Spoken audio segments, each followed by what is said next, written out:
Donc, 19h02, si vous le permettez, nous allons débuter pour pouvoir vous libérer le plus rapidement possible. Donc, bonjour, bienvenue, plutôt bonsoir. Les journées sont tellement longues que je ne sais pas qu'on est rendu le soir. Bonsoir, bienvenue à cette réunion des athlètes du Beluga Ultra Trail 3e édition. Donc, ça nous fait plaisir en mon nom et en celui de tout mon conseil d'administration et de nos super bénévoles de vous accueillir pour cette rencontre de ce soir, rencontre qui devrait durer peut-être une trentaine de minutes maximum, puisque j'ose espérer que vous avez fait votre premier devoir. Mais le premier, c'était de vous entraîner, mais le deuxième devoir qui était de lire le guide de l'athlète.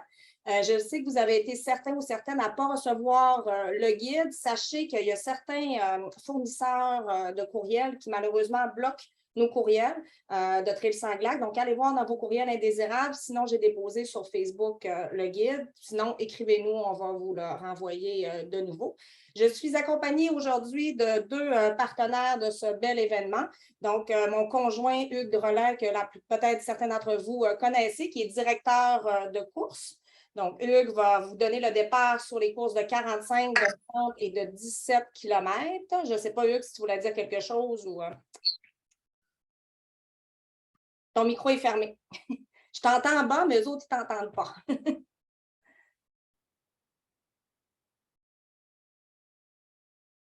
Non? Parfait. Et je suis accompagnée d'Alexandre Lévesque. Donc, Alexandre est un tout nouveau dans l'équipe, mais vous allez voir qu'il y a de l'énergie, qu'il y a de l'entrain. Je ne sais pas, Alexandre, si tu veux te présenter plus que ça.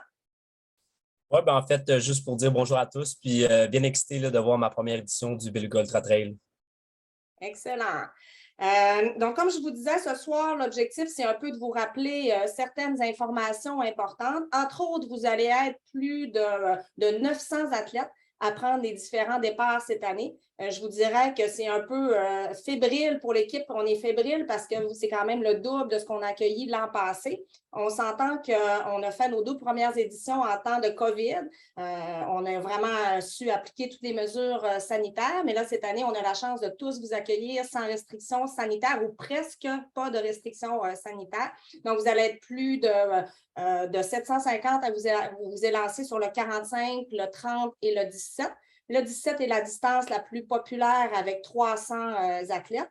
Et on a environ 125 personnes pour le 5 km. Et notre bébé Beluga Trail, donc les petits belugas qui vont courir le 1 km. Présentement, on en a une cinquantaine d'inscrits, mais ça s'inscrit souvent le matin même de l'événement. Comme je le disais, c'est la 3e édition. Donc, cette année, le partenaire présentateur officiel, ce sont les croisières AML. Plusieurs d'entre vous, si vous en êtes à votre 2e ou 3e participation pour certains d'entre vous, vous avez peut-être eu la chance de gagner un forfait croisière AML. Donc, cette année, Croisière AML est encore un partenaire et je dois vous dire que je suis allée faire la croisière il y a 2-3 semaines, puis ça vaut vraiment la peine d'y aller. On a vu des baleines bleues, on a vu plein de mammifères marins. Puisque, comme vous savez, le Beluga Ultra Trail appuie la cause du beluga, c'est-à-dire on appuie la recherche et la protection du beluga. Et vous allez donc emprunter le même sentier que les belugas empruntent pour aller se nourrir dans la baie Sainte-Marguerite. Donc, si vous êtes chanceux, samedi qui s'en vient, vous allez peut-être croiser des belugas ou des rorquals sur votre parcours. Donc, gardez bien les yeux ouverts, c'est certain. Je vous ai parlé de mesures sanitaires tout à l'heure. Je vais juste vous dire qu'il faut quand même faire la gestion des symptômes jusqu'à l'événement. Hein, on aimerait ça tous vous accueillir, c'est certain, mais si jamais vous avez des symptômes, mais on vous demande de ne pas vous présenter sur le site de Tadoussac ou sur le site des départs, malheureusement. Et il n'y aura pas de remboursement là, à ce temps-ci de la course. Vous comprendrez que tous les frais sont engendrés. Donc, on souhaite que tout le monde reste en santé et soit capable de prendre le départ là, samedi matin. Mais c'est tout ce que je voulais vous dire pour la COVID. On est tanné d'en entendre parler, bien évidemment. Pour ceux et celles qui ne sont jamais venus sur le Beluga Ultra Trail, je pense qu'on a le plus beau site d'arrivée au Québec, puisque vous faites votre arrivée sur la plage de Tadoussac. Donc, votre arrivée triomphale sur la plage de Tadoussac. Tous les parcours font leur arrivée sur la plage de Tadoussac. Donc, c'est vraiment intéressant. Vous allez pouvoir voir vos amis, vos collègues tout au long de la journée. Ici, vous avez la carte du principal de Tadoussac. Donc, pour la remise des dossards, comme c'est indiqué dans le guide, vous voyez en haut, là, il y a une petite valise là, dans les tons de mauve. Donc, ça, c'est la récupération des dossards vendredi et samedi matin. Pour ceux et celles qui sont de Saguenay, on vous invite fortement à aller récupérer votre dossard ce mercredi de 18h à 20h chez Ultraviolet Sport de Jonquière. Sarah et toute l'équipe vont se faire un plaisir de vous accueillir. Puis nous, si vous faites ça, ça va nous dégager un peu de remise de dossards vendredi et samedi parce que vous comprendrez que remettre 1000 dossards en très peu de temps, c'est un défi plus grand pour l'équipe de bénévoles. Donc, ceux et celles qui le peuvent, mercredi chez Ultraviolet Sport de Jonquière. Sinon, à l'église de Tadoussac, vous allez voir tout à l'heure, je vais vous montrer une photo. Vous avez à Tadoussac aussi la particularité, c'est que depuis 2 ans, ils ont mis des stationnements payants. Donc, vous devrez vous libérer de vos droits d'utilisation des stationnements dans le rotateur prévu à cet effet. Ce qu'on demande aux athlètes, principalement du 45 km, c'est de privilégier le stationnement qui se trouve près du quai. Donc, le P le plus bas sur votre écran présentement. Donc, c'est le stationnement de la cale sèche. Donc, on demande en priorité aux gens du 45 km d'aller utiliser ce stationnement-là le matin et ceux du 30 par la suite s'il reste de la place. Sinon, vous allez devoir utiliser le stationnement qui est juste à côté de l'église où il y a un nouveau stationnement aussi dans le haut complètement à gauche, qui est le stationnement des Jésuites, un grand stationnement où vous pouvez stationner entre autres vos véhicules motorisés et vos véhicules qui prennent un peu plus d'espace. Donc, ça vaut la peine. Et partir du stationnement le plus loin, jusqu'au quai, mais ça va vous prendre peut-être 10 minutes si vous allez vraiment, vraiment, vraiment tranquillement en prenant des photos. Fait que c'est quand même pas très loin. Et on vous demande, tel qu'indiqué dans le guide de l'athlète, lorsque vous arrivez à Tadoussac, si possible, de ne plus utiliser votre voiture parce que pour ceux et celles qui sont déjà venus, c'est petit, il n'y a pas beaucoup de stationnement, puis on veut éviter le plus possible les déplacements en voiture, c'est certain. Et sachez que cette année, il n'est plus possible de stationner dans les rues de Tadoussac. Ça prend une vignette de stationnement émise par la municipalité pour les résidents ou les travailleurs de Tadoussac. Fait que ce sont vraiment les stationnements que je viens de vous identifier qui sont à privilégier. Puis il y en a un peu plus haut aussi sur des forgerons. Vous avez aussi au centre ici la petite fourchette et le couteau. Donc, c'est la fameuse tente lunch d'après-course. C'est là que vous allez faire votre arrivée aussi. C'est là aussi qu'on va vous remettre votre drop bag. Donc, vous allez tous recevoir un sac ultraviolet sport identifié avec votre nom et votre numéro de dossard. Vous devez obligatoirement utiliser ce sac pour votre drop bag. Lorsque vous allez arriver sur votre zone de départ, l'équipe de bénévoles va se charger de récupérer votre sac, va mettre un fameux tie wrap sur le sac et va nous ramener le tout à Tadoussac. Vous pourrez récupérer vos drop bags à partir, je pense, de 11h le matin. Ils vont être très bien classés par Sarah et son équipe et vous pourrez récupérer le tout par la suite. Tadoussac, c'est beau, c'est merveilleux, mais on est situé en bordure du fjord et en bordure du fleuve, donc ça peut être plus frais qu'à Montréal ou à Gatineau si vous êtes là présentement. Quoique aujourd'hui, même à Saguenay, il fait 30 degrés, mais il faut s'attendre à ce que la température soit plus fraîche. Et je viens de regarder, il annonce encore du beau temps pour samedi. Fait que tout le monde, mettez vos chapelets sur la corde, s'il vous plaît, pour qu'on garde le beau temps pour samedi. Mais on s'entend que ceux et celles qui vont prendre le départ de la navette à 4h30 du matin, bien, ça se peut qu'il fasse vraiment froid, pas loin de 0. Donc, c'est pour ça, n'hésitez pas à vous habiller chaudement. Vous pourrez vous déshabiller sur le site de départ à ce moment-là.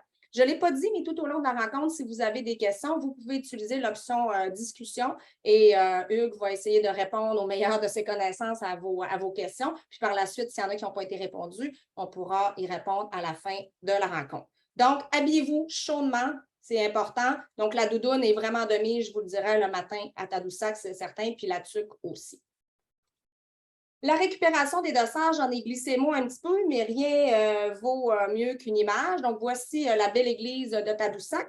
Donc, c'est ici où c'est marqué avec la flèche jaune que vous allez rentrer pour récupérer votre dossard.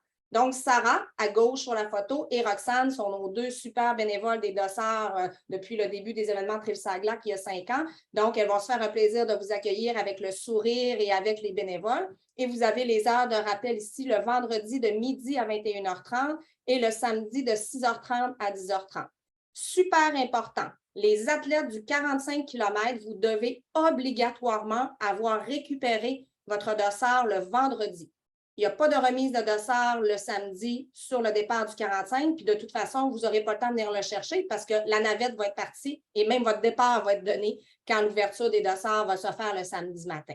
Donc, c'est important de vous assurer d'être venu chercher votre dossard soit chez Ultraviolet ou au sous-sol de l'église à Tadoussac avant le vendredi 21h30.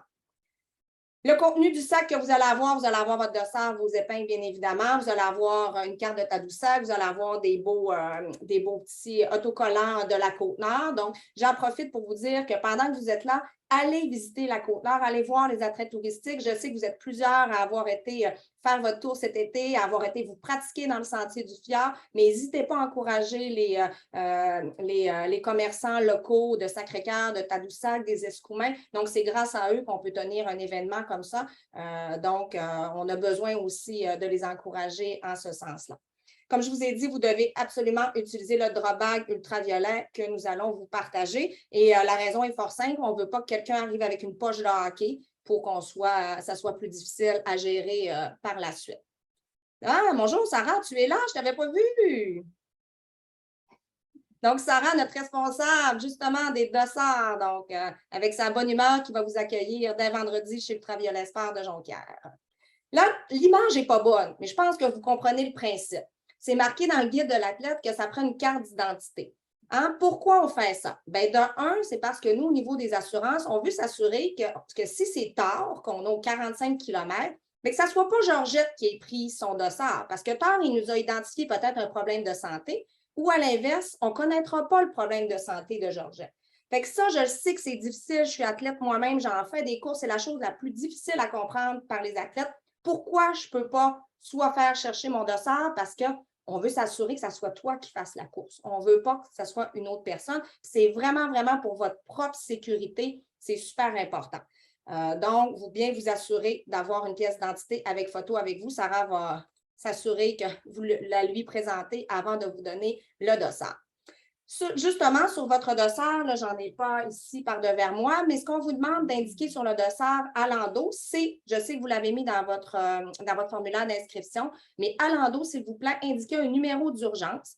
C'est-à-dire que si vous avez un pépin de santé et que vous n'êtes pas en mesure de communiquer avec nous, bien, nous, le premier réflexe qu'on va avoir, c'est de tourner le dossard. Bien, nous, m'excluant, mais notre équipe de sécurité que je vais vous présenter tout à l'heure. Donc, l'équipe de sécurité, elle va tourner le dossard. Elle va voir, premièrement, avez-vous une allergie?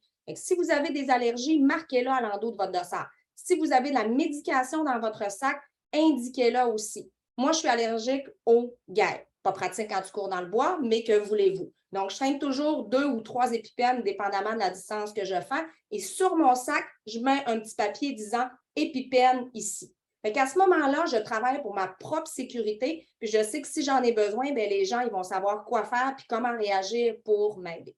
C'est vraiment pour vous qu'on vous demande de faire ça. Donc, à l'endos du dossard, numéro d'urgence et allergie et identifiez sur votre sac si vous avez de la médication où elle se trouve, s'il vous plaît. Le matériel obligatoire. Vous avez été nombreuses à m'écrire et tout ça. Donc, au BUT, cette année, il n'y a pas de matériel obligatoire. Je vous explique pourquoi. Parce que qui dit matériel obligatoire dit vérification obligatoire ou aléatoire. Vous comprendrez qu'on est comme tous les événements présentement, on est en manque de bénévoles. Donc, on se fie vraiment à votre bon jugement pour avoir quelque chose qui a de l'allure dans votre sac. Si vous prévoyez faire 45 km avec, je ne sais pas s'il est présent, un de mes amis qui court avec un petit tube de pâte à dents avec de l'eau dedans, mais ce n'est pas suffisant pour faire un 45 km parce que vous avez entre 15 ou des fois un peu plus, 15 km entre chaque ravito. Et ceux qui prévoient se ravitailler dans les sources d'eau du sentier, on le fait en fin de semaine, tout est à sec. Il n'y a aucun ruisseau qui coule, il n'y a rien qui coule, même si vous avez des pastilles, un filtre. Fiez-vous pas là-dessus en fin de semaine, ça ne sera pas possible. Donc, ayez au moins un minimum d'eau et, entre autres, la fameuse couverture de survie. Elle n'est pas obligée, mais moi, personnellement, je n'irai pas courir dans le bois, surtout en territoire isolé comme ça, sans couverture de survie. Ça pèse quoi? 2 grammes, 3 grammes? À la limite, mettez-la sur le coin de votre short, dans votre soutien-gorge, faites ce que vous voulez, mais traînez-vous une couverture de survie. Il en va vraiment de votre sécurité. On a des gens qui sont là pour vous assister, mais des fois, ça peut prendre du temps. Si vous êtes en 2 zones où on peut accéder facilement, mais ça se peut que vous attendiez plusieurs minutes, voire jusqu'à 1 heure. Donc, si vous êtes bien équipé, vous allez être à ce moment-là beaucoup plus à l'aise pour attendre les premiers secours, puisque vous êtes la première personne responsable de votre sécurité. Mais je le répète, on a vraiment une équipe sur place qui va être là pour vous aider, c'est certain. Les navettes. Donc, vous avez vu passer depuis la semaine dernière la publication Facebook vous demandant de réserver votre navette. Vous avez été plusieurs à le faire. Je vous félicite. Merci. Donc, vous avez jusqu'à jeudi cette semaine pour confirmer votre prise de navette. La seule chose qui est importante à noter, c'est qu'aux 30 km, malheureusement, je n'ai pas de place dans toutes mes navettes pour embarquer tout le monde. Donc là, écoutez bien, c'est bien important. On a besoin peut-être d'une soixantaine de personnes qui vont se faire porter sur le site de débarcadère du 17 km. Dans la mesure du possible, prenez la navette. Si ce n'est pas possible, à ce moment-là, essayez de trouver une solution pour vous faire porter sur le site de 17. Sauf que là, sur le site du 17 km, c'est vraiment quelqu'un vous dépose et repart. Pour ceux et celles qui ont déjà fait le 17 km, c'est un petit chemin de terre, pour ne pas dire quasiment un sentier de 4 roues. Donc, on a déjà nos autobus qui circulent. C'est impossible de se rendre au ravitaillement. Donc, prenez ça en note pour tous les coureurs, tous les athlètes. Il n'y a aucun accompagnateur, aucun spectateur qui va se rendre jusqu'au ravito du 17 km. Et si jamais vous vous faites porter au débarcadère du 17, c'est vraiment la personne arrive, vous laisse, vous donne un bec, bye-bye, elle repart et ainsi de suite. Donc, c'est bien important. J'ai eu aussi des questions. Pourquoi est-ce que les gens vont arriver en navette plus tôt sur le site du 17 km comparativement aux 30 et aux 45? La réponse, elle est simple. De 1, vous êtes 300 et de 2, vous avez 1,5 km à marcher avant de vous rendre sur le site de départ officiel du 17 km. Donc, vous comprendrez le délai qui est plus long pour déplacer cette meute d'athlètes vers le site de départ, le temps que tout le monde ait fait son petit pipi et tout ça.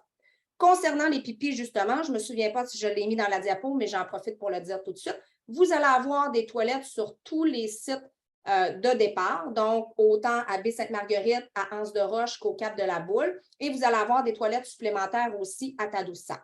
De grâce, utilisez les toilettes, parce qu'on s'entend qu'on est sur des terres, des fois privées ou publiques, mais on ne veut pas que ça devienne une toilette publique justement pour tout le monde. Fait que si possible, utilisez les toilettes que l'on met à votre disposition. Le lien des navettes, j'imagine, est-ce qu'il vous a été partagé dans la discussion? Parfait. Donc, je vous invite à Marie, Oui. Marie, j'avais juste un petit commentaire. Quelqu'un a posé la question par rapport au cellulaire comme matériel obligatoire. Mais encore une fois, le cellulaire, moi, je pense que je ne partirais pas sans mon cellulaire bien chargé, puis personnellement, j'aurais une batterie de plus. Le cellulaire capte en majorité partout sur le parcours. Cette année, pour améliorer nous-mêmes nos communications, on a mis une antenne Starlink au Cap de la Boule, mais je vous dirais que partir avec le cellulaire, c'est encore plus sécurité que de ne pas en avoir, c'est certain, bien évidemment. Les navettes, donc je vous ai mis une image ici. Vous avez dans le coin supérieur droit la flèche stationnement. C'est justement le stationnement de la Cale-Sèche qui est situé au Centre d'interprétation des mammifères marins. En passant, comme athlète du Beluga Ultra Trail, vous avez droit à un accès gratuit au Centre d'interprétation des mammifères marins jusqu'à la fin de la saison 2022. Si vous n'y êtes jamais allé, ça vaut vraiment, vraiment, vraiment la peine. Il y a des squelettes géants de baleines. On peut voir le squelette le plus vieux d'un beluga qui a été trouvé il y a quelques années, mais qui est vraiment dans une cage de verre. Il s'appelle Félix. Donc, ça vaut vraiment la peine d'aller voir ça puis d'aller parler avec les naturalistes et les scientifiques qui s'y trouvent. Donc, ici, le stationnement de la Cale-Sèche. Sinon, les autobus, c'est vraiment ici au bout ou le quai des croisières de AML. Donc là, trompez-vous pas. Ce n'est pas le quai ou la navette, là, le traversier qu'on voit au loin. Là. Donc, le départ des navettes, c'est vraiment au bout de la rue Bordelot ou les croisières AML. Vous allez avoir les autobus qui vont vous attendre là en fonction de votre départ. Donc, si vous stationnez au stationnement de la Cale-Sèche, vous allez avoir 200-300 mètres à marcher et plus loin, vous allez avoir un peu plus de réchauffement avant de prendre la navette. L'horaire de la fin de semaine, donc vous l'avez vu dans le guide, elle est disponible aussi sur le site belugaultratrail.ca. Donc, vous avez beaucoup d'informations sur le site Beluga Ultra Trail. Si vous n'êtes pas allé, on vous invite à y aller pour voir l'information. Donc, l'horaire de la fin de semaine, à part la remise des dossards qui peut s'effectuer mercredi chez Ultraviolet Sport de Jonquière avec Sarah. Donc, comme je le disais tout à l'heure, de midi à 21h30 au sous-sol de l'église. Et le samedi, ici, vous avez le départ des navettes. Bien important, si votre navette part à 4h45, les gens du 45 km, n'arrivez pas à 4h40. Hein? À chaque année, j'en ai qui courent au loin parce que là, ils sont arrivés trop tard pour prendre la navette. Donc, arrivez au moins 15 minutes avant votre départ, parce que ça fait partie du trip aussi. Ça fait partie du trip de voir les gens, je le connais, ou un tel, on se donne rendez-vous, on va embarquer dans le même autobus. Donc, cette année, fort heureusement, avec les mesures sanitaires qui sont moindres, mais vous allez pouvoir embarquer dans le même autobus que votre ami ou que votre blonde ou que votre chum. Donc, ça va être possible de le faire. Donc, plus vous allez arriver tôt, plus vous allez avoir la priorité. Tôt, pas 3 heures du matin, même moi, je ne serai pas là, mais à partir de 4h15, il va y avoir de l'action sur le quai à Tadoussac. Donc, je ne ferai pas l'horaire avec vous, mais vous êtes en mesure de bien la regarder. Important, cette année, à la demande générale, nous avons devancé la cérémonie des podiums. Donc, cérémonie qui a eu lieu l'an passé à 18h, donc on l'a ramené à 15h30. 15h30, on va avoir la cérémonie de toutes les distances. On va avoir aussi la partie protocolaire avec nos partenaires. Puis on va avoir une autre bonne nouvelle pour vous. Fait que je vous invite à être là. Mais ce que je veux dire surtout, ce n'est pas parce que la cérémonie des podiums est à 15h30 qu'on vous invite à quitter après. Parce qu'on n'oublie pas que les derniers athlètes vont franchir la ligne d'arrivée à 18h. Fait que c'est plaisant quand on est dans les personnes qui ont pris plus de temps d'avoir un public pour nous accueillir. Fait que si jamais vous êtes en mesure de le faire, on vous invite vraiment à rester sur place pour accueillir les derniers athlètes, puis célébrer avec eux leur accomplissement, parce qu'il y en a que ça va faire vraiment, vraiment longtemps qui sont sur les parcours. Juste, rappel important, le cut-off de la pisciculture, 17h, donc peu importe votre distance, à part le 5 km, vous devez avoir atteint le ravito de la pisciculture à Tadoussac à 17h. Passé ce délai, malheureusement, on va devoir vous arrêter pour les 4 derniers kilomètres. Si jamais on vous arrête à l'un ou l'autre des cut-offs sur les ravitaux, allez pas vous obstiner avec le directeur de course. Allez pas dire que vous allez continuer tout seul, qu'on n'a plus besoin de s'occuper de vous. On le fait vraiment pour votre propre sécurité, puis la sécurité aussi de nos bénévoles. On a des gens qui vont passer plus de 12 heures à vous accompagner. Si on prolonge trop, mais à ce moment-là, c'est eux qui vont devenir fatigués. Puis si vous avez besoin d'aide, ils ne seront pas en mesure de le faire. Fait que malheureusement, prenez bien compte des cut-offs et vous allez avoir les encadreurs qui vont bien les connaître aussi, puis ils vont être capables de vous motiver, puis essayer de vous aider à atteindre ces temps limites-là là, sur chacun des ravitaillements. Le départ et les zones de ravitaillement, justement. Donc, vous voyez, on a tout le temps des photos avec des masques parce qu'on a fait des éditions avec masques uniquement depuis le début. Cette année, on va faire des belles photos, pas de masque, on vous le promet. Donc, prévoir d'arriver au moins 15 minutes avant votre départ de navette, bien évidemment. Si jamais vous vous rendez par vos propres moyens sur les autres sites de départ, c'est possible de vous rendre par vos propres moyens au 45 puis au 30, mais c'est le même principe. Les personnes vous laissent puis partent par la suite. Sachez qu'il n'y a pas de navette qui vous ramène sur ces sites de départ-là à la fin. Donc, si vous laissez votre voiture, bien là, assurez-vous qu'il y a quelqu'un qui va être capable d'aller vous reporter avec votre voiture parce que malheureusement, l'organisation n'offre pas de retour sur les sites de départ à la fin de la journée. Oui, Hugues. J'ai une question sur le chat au sujet de l'entrée gratuite au musée est seulement pour l'athlète ou aussi pour son accompagnateur ou sa famille? Non, c'est seulement pour l'athlète et les bénévoles, mais je vous dirais que le coût est très, très moindre et ça vaut la peine parce que je pense que toute la somme va justement à la protection des mammifères marins. Donc, ça vaut vraiment la peine d'y aller. Très important, avant de prendre votre navette, donc à votre hébergement le matin ou le soir quand vous allez avoir préparé votre sac au complet, remplissez vos gourdes, vos sacs d'hydratation.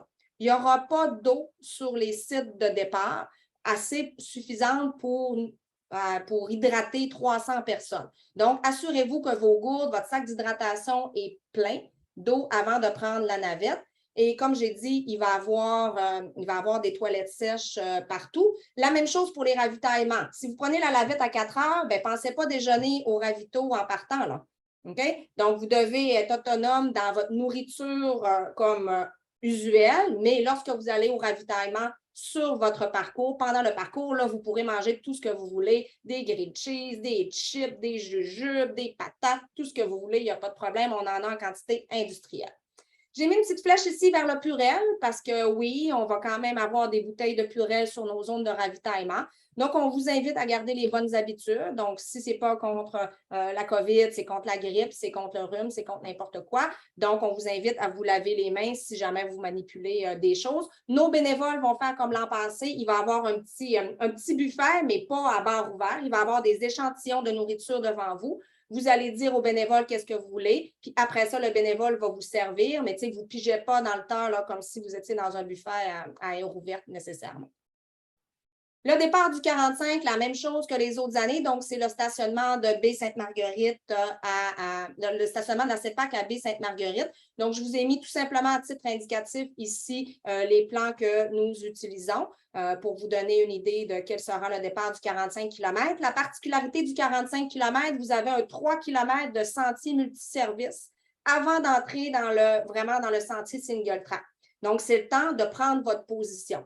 Et je vous dirais que pour tous les départs, ceux qui sont vraiment énervés, allez vous placer en avant tout de suite. Ceux qui ont le goût d'en profiter un peu plus, puis de regarder le paysage, puis prendre des photos, allez vous positionner plus vers l'arrière du peloton. Surtout 17 km où là, ça va faire vraiment un long peloton de départ. Donc, essayez d'imaginer votre position tout au long de la course, puis prenez le départ en conséquence, s'il vous plaît. Donc, pour le 45 km, c'est un peu moins pire parce que vous avez un sentier plus large pour prendre votre place graduellement. Le départ du 30 km se fait à Anse-de-Roche, en face de l'hébergement au sommet du fjord. Donc, les coureurs du 45 km vont arriver par le sentier, donc la ligne jaune sur la droite. Et les coureurs du 30 km, quand vous allez prendre le départ, vous allez rejoindre les coureurs du 45. J'espère que vous avez compris que tout le monde converge dans le même parcours jusqu'à Tadoussac.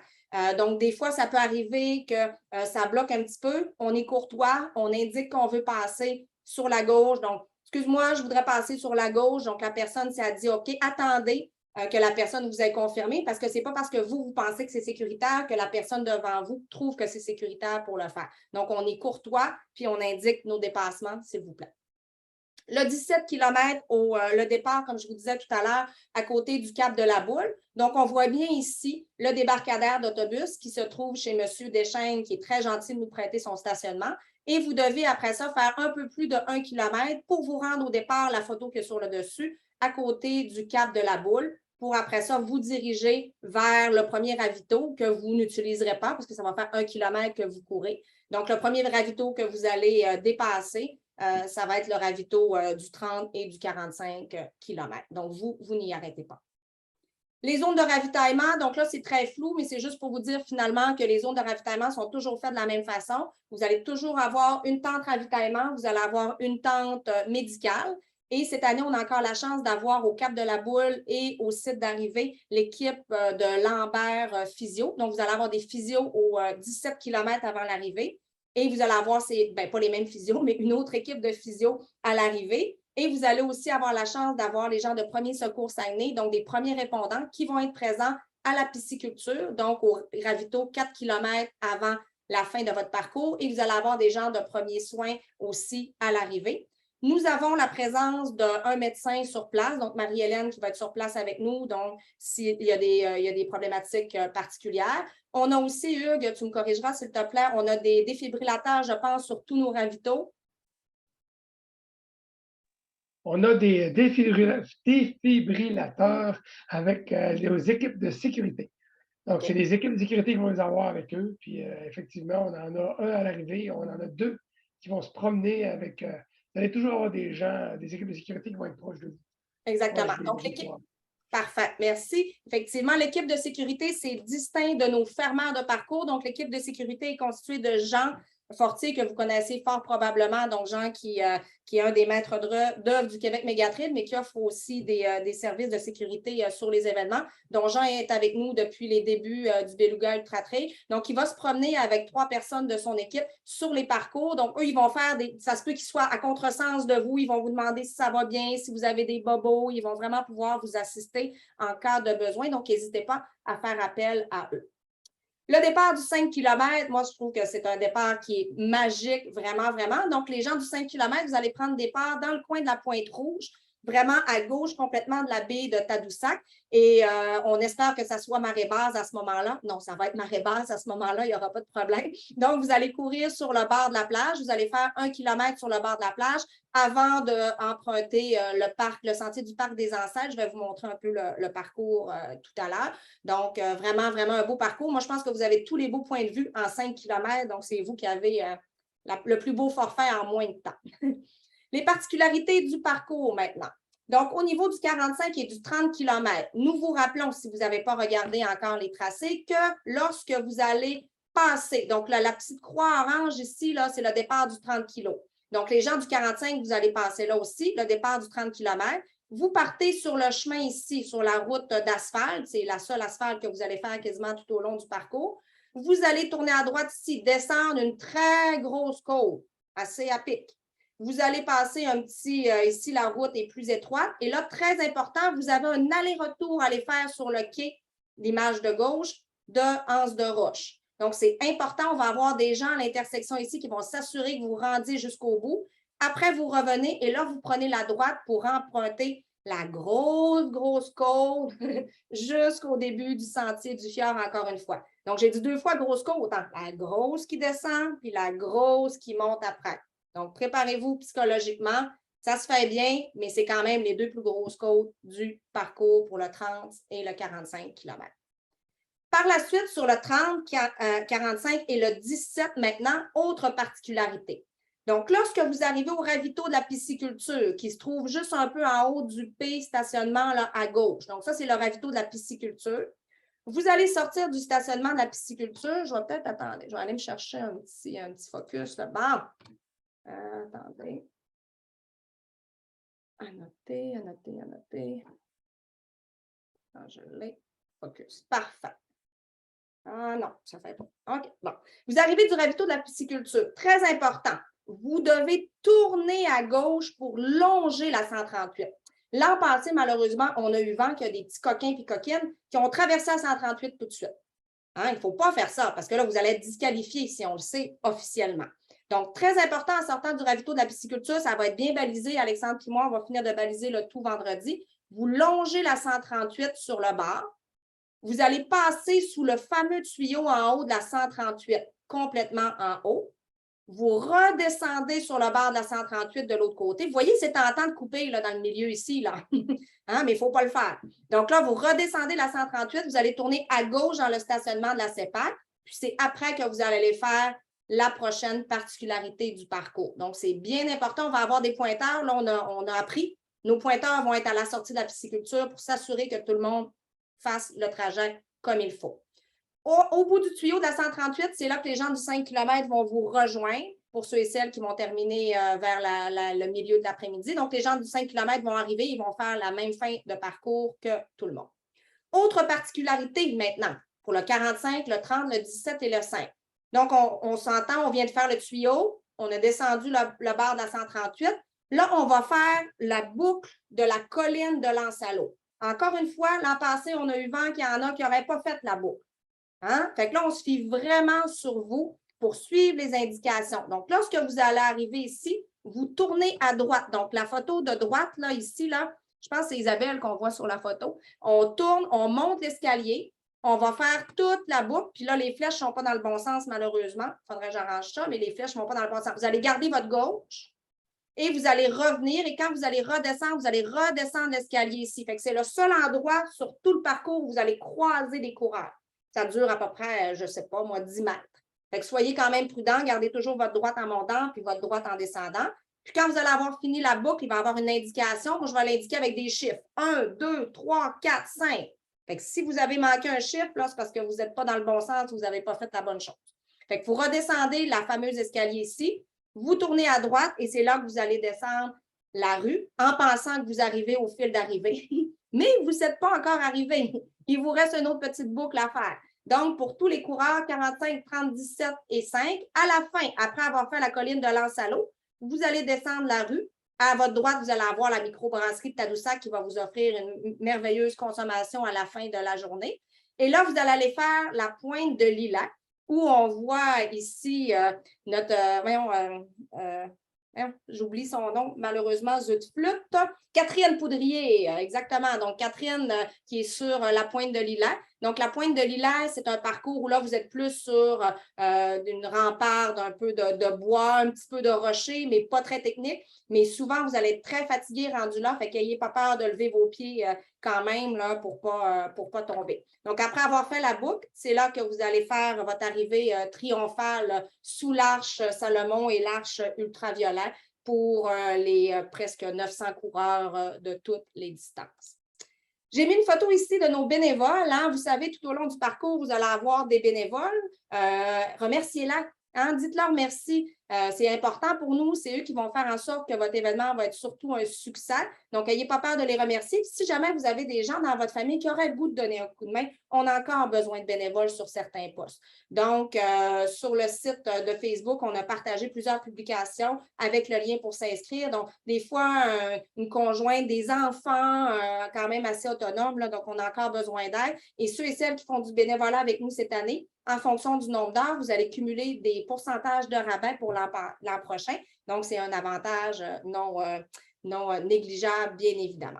Les contenus des ravitaux, je l'ai mis dans votre guide, mais je l'ai nommé un peu tout à l'heure. Vous allez avoir des patates, des grilled cheese au ravito uniquement du Cap de la Boule. Vous allez avoir des chips, vous allez avoir des jujubes, vous allez avoir du bouillon de poulet, vous allez avoir des sandwichs de confiture, des sandwichs de beurre de pinot.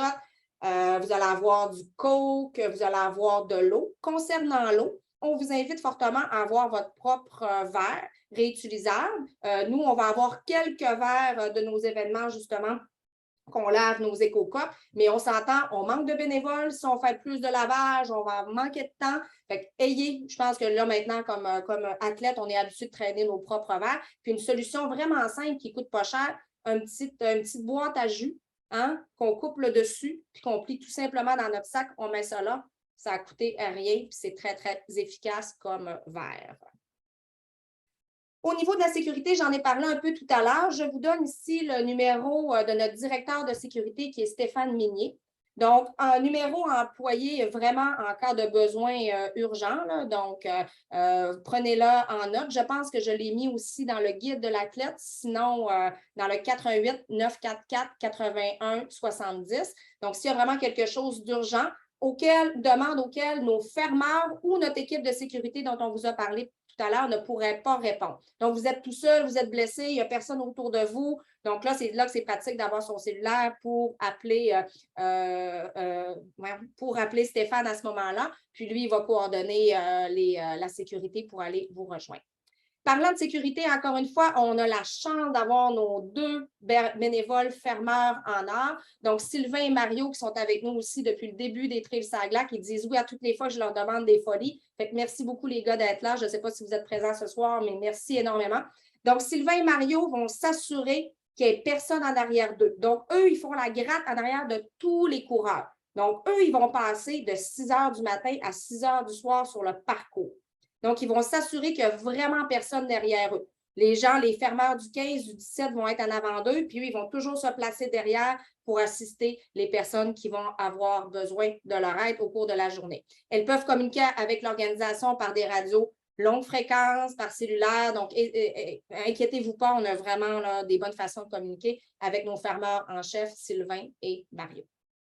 Au niveau des parcours, j'en ai parlé, mais je veux juste vous parler un peu du balisage, hein, parce que c'est important. Je pense qu'on a la réputation de baliser très, très bien nos sentiers. On a fait le parcours en fin de semaine avec notre équipe, encore une fois, donc le 45 km au complet. Donc, vous voyez, on a balisé, donc avec des drapeaux roses. Lorsqu'il y a une intersection, on a mis toujours un grand ruban rose, mais ça se peut qu'il y ait un orignal, un humain, un ours qui est passé dans notre grand ruban rose cette semaine. Donc, si le ruban rose n'est pas là, qu'est-ce qu'on a fait? On a toujours mis des drapeaux, donc normalement 3 drapeaux qui indiquent le chemin à suivre. Et on a mis majoritairement des flèches aussi vous indiquant le chemin à suivre. Donc, quelqu'un qui se perd, c'est parce qu'il regarde je ne sais pas trop quoi. Puis, en plus, nos kilomètres correspondent aux kilomètres de la CEPAC. Donc, on a toujours mis nos kilométrages sur les kilométrages de la CEPAC. Donc, ça va être bien, bien visible. Donc, c'est bien important. Puis, fiez-vous pas à ce que l'autre en face va faire. Parce que ça se peut que l'autre en face, il ne prenne pas le bon chemin. Donc, si lui se trompe, puis vous autres vous trompez, puis l'autre se trompe, donc contre-validez toujours, je parle par expérience personnelle dans une course, contre-validez toujours ce que la personne en avant va utiliser comme chemin.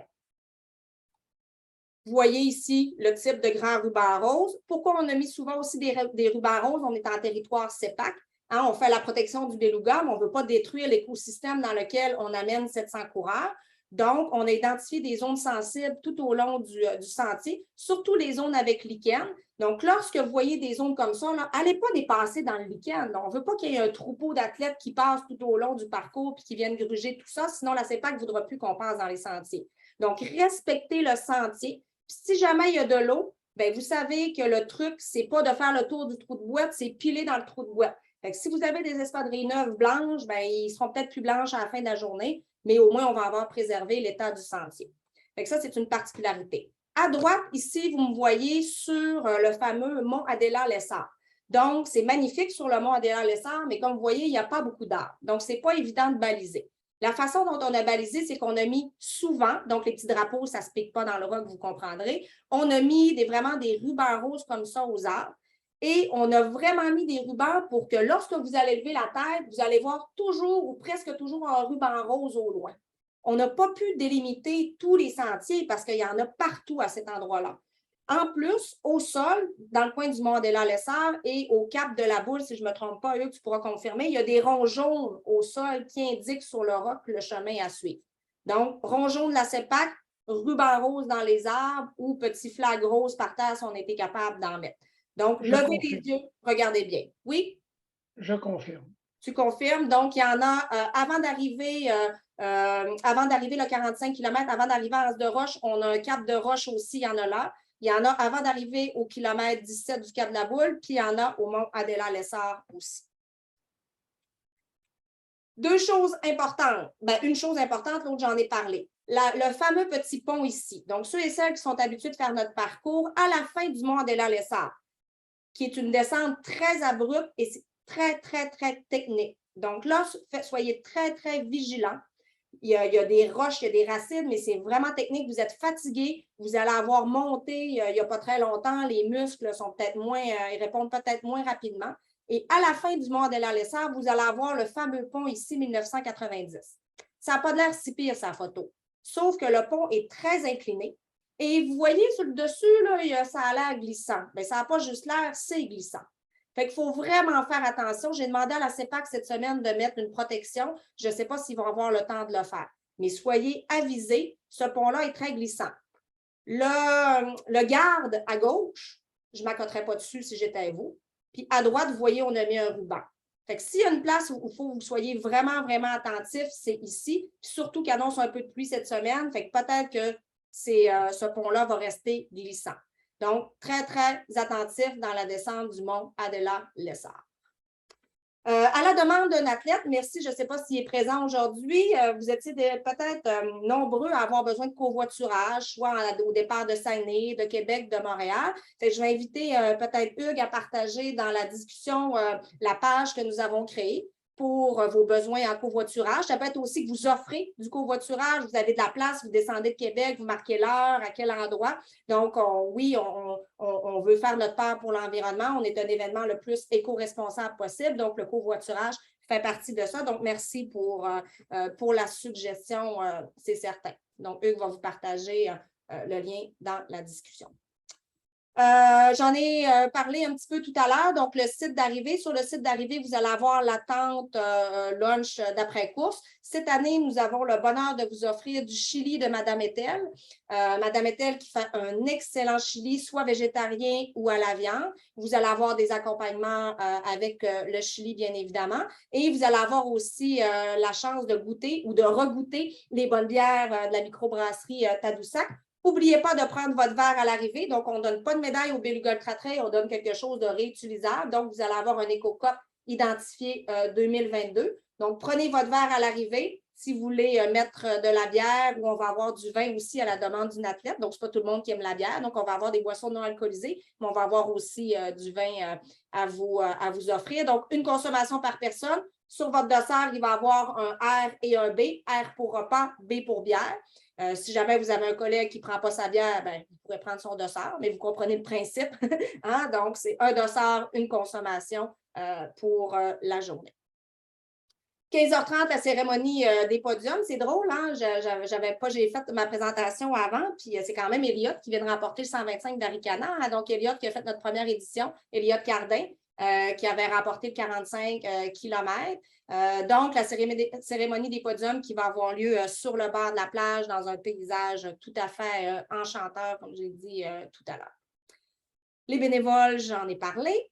Nos partenaires, donc prenez le temps de regarder les logos de nos partenaires sans qui cet événement-là ne serait pas possible. On sait que c'est difficile d'avoir des sous, mais les gens font leur possible pour nous offrir du matériel, nous offrir des services, nous offrir. Donc, je remercie grandement les partenaires, dont entre autres Croisière AML, Municipalité de Tadoussac, le Parc national du Fjord du Saguenay et Sacré-Cœur sur le Fjord, parce qu'on est chez eux. Ils nous accueillent chez eux. Donc, ça nous fait vraiment plaisir de les avoir dans l'équipe. Cette année, comme partenaire présent sur place, vous allez avoir les gens du Parc national du Fjord du Saguenay qui vont vous jaser un peu de ce magnifique parc qui fait les deux côtés de la rive, sud et nord. Vous allez avoir les gens de Nopé, donc un nouveau partenaire avec nous cette année. Nopé nous a équipés avec nos vêtements officiels, donc vous allez pouvoir découvrir cette belle compagnie-là qui vient de Saguenay.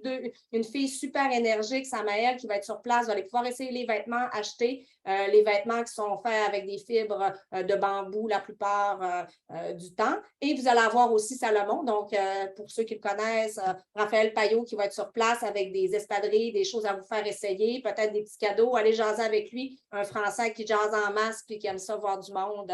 Donc, Raphaël va être sur place le vendredi et samedi et Nopé va être sur place samedi tout au long de la journée. La même chose pour le parc, la CEPAC, le Parc national du Fjord du Saguenay. Donc, on est presque à l'aube de l'édition 2022, mais je vous parle quand même de l'édition 2023, parce que dès le dimanche, on ouvre nos inscriptions sur notre nouveau site qui a été développé exprès pour nos besoins. Donc, on a fini de donner des sous aux autres compagnies de ce monde et tout ça. Donc, on a vraiment développé un système qui va vous permettre, fort heureusement, de gérer vous-même vos inscriptions. C'est-à-dire que cette année, je ne vous mentirais pas, faire 150 demandes de transfert ou de remboursement à la main. Donc, j'en ai géré des courriels et là, l'an prochain, tout ça, fort heureusement, va se faire automatique dans le système. Donc, vous allez devoir vous créer un compte et dans votre compte, vous allez pouvoir transférer, demander les remboursements selon les dates, selon la politique de gestion des inscriptions, bien évidemment. Donc, 18 septembre, midi, il n'y aura pas plus de place. On ne deviendra pas un événement à 3 000 personnes ou à 4 000 personnes. On veut rester en famille. On veut que ça soit quelque chose de convivial, quelque chose où on ne se pile pas sur les pieds.